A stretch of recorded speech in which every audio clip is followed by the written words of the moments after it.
April 1943. A French resistance operative carries a standard brown leather suitcase through the Gare de Lyon in Paris, moving with a deliberate pace of a traveler with a scheduled departure.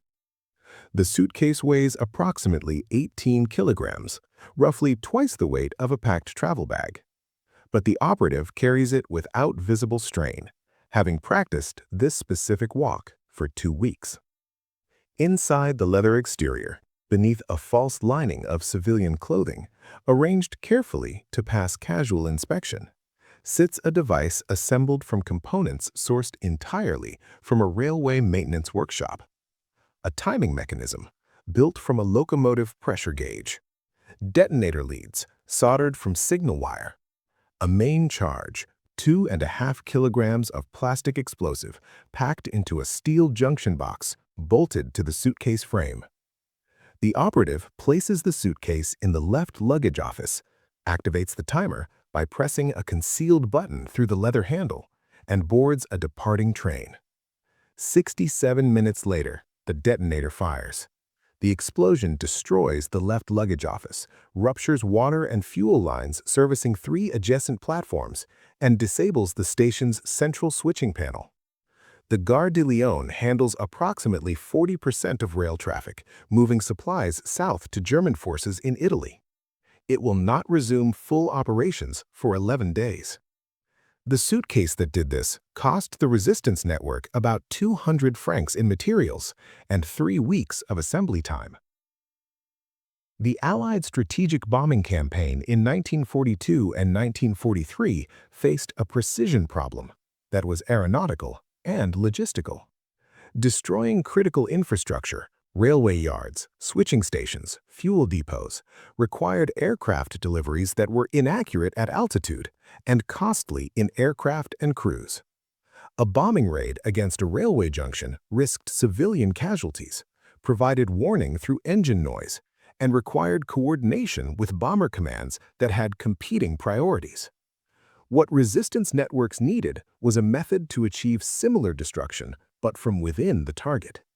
Using materials sourced locally, assembled without specialized facilities, transported without arousing suspicion. The suitcase bomb met those requirements. A weapon built from available materials, disguised as civilian luggage, capable of destroying high-value infrastructure without aircraft, without crews, and without warning. Development was not centralized. Multiple resistance networks in France, Belgium, Norway, the Netherlands developed suitcase devices independently beginning in 1941. SOE provided technical guidance through agent-delivered materials rather than standardized designs. The core challenge was building a reliable explosive device inside a container that could pass visual inspection and activate with dependable delay. Standard time pencils existed, but required expertise and were sensitive to temperature variation.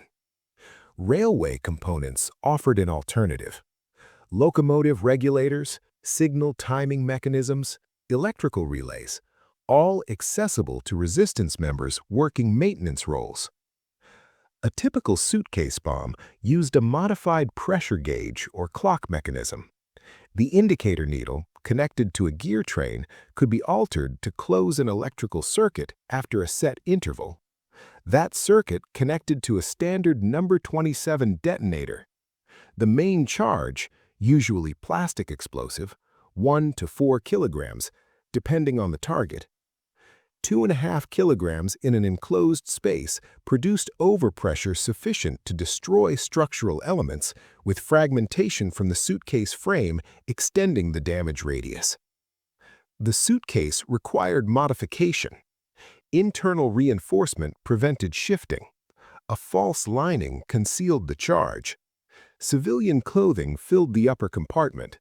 The timing mechanism was positioned for handle access.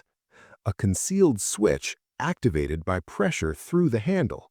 This detail mattered. Opening a suitcase in public to arm it would attract attention. Handle activation allowed arming while appearing to adjust grip. Place the bag, walk away. Operational deployment increased through 1943 and 1944. Primary targets: rail infrastructure, fuel storage, administrative offices. SOE archives document at least 37 confirmed operations in France alone between January 1943 and September 1944. Success was measured in days of disruption, not permanent destruction. A switching station destroyed might resume partial operation within 1 to 2 weeks, but each disruption forced German engineers and security resources to respond. Cumulative disruption across networks created supply complications that large singular attacks could not. Comparison with air attack effectiveness reveals the advantage. A bombing raid required tons of explosives, with accuracy measured in hundreds of meters.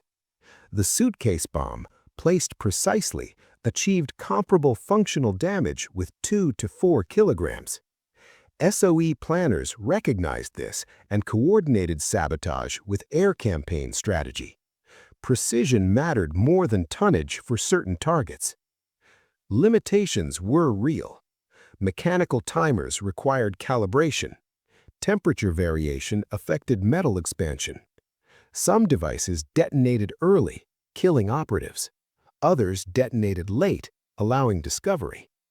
Explosive quantity was limited to what a suitcase could plausibly weigh. Heavily reinforced targets remained beyond reach. German security adapted. Weight checks for left luggage items by mid-1943. Identity documentation tightened. Bag inspections introduced at selected stations. Effectiveness declined at hardened sites, but operatives adapted. Secondary targets: distributed smaller charges, bribed officials. The method persisted. Post-war accounting is difficult. Resistance networks destroyed records. German authorities minimized sabotage reports. Conservative estimates suggest suitcase bomb operations removed key rail lines from service for roughly 200 combined days during 1943 to 1944 in France alone. Not decisive, but meaningful, especially during the Normandy campaign.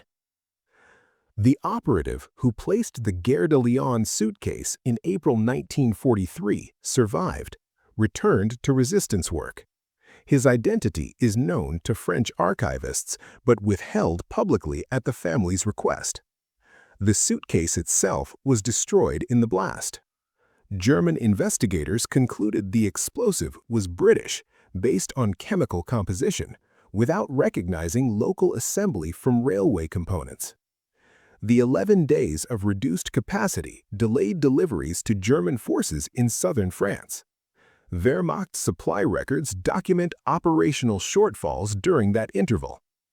The suitcase, built from a travel bag and train spare parts, did exactly what it was designed to do: cleanly, quietly, without attribution, which was precisely the point.